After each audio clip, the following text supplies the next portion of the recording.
പുതുച്ചേരിയിൽ വിഷവായു ശ്വസിച്ച് 3 സ്ത്രീകൾ മരിച്ചു. 2 പേരെ ഗുരുതരാവസ്ഥയിൽ ആശുപത്രിയിൽ പ്രവേശിപ്പിച്ചു. മാൻഹോളിൽ നിന്നുള്ള വിഷവാതകമാണ് അപകടത്തിന് വഴിവെച്ചത്.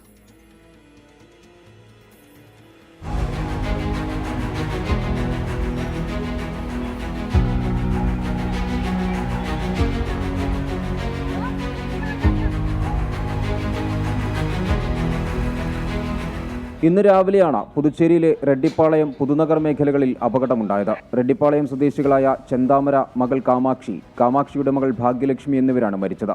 ചെന്താമര ശുചിമുറിയിൽ മയങ്ങി വീണതിനെ തുടർന്ന് രക്ഷിക്കാനായാണ് മറ്റ് 2 പേരും ഓടിയെത്തിയത്. ഇതോടെ ഇവരും അപകടത്തിൽപ്പെട്ടു.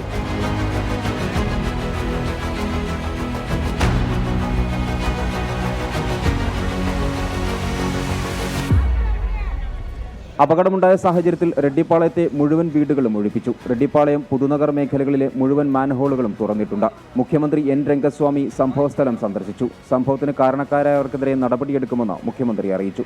24 പുതുച്ചേരി.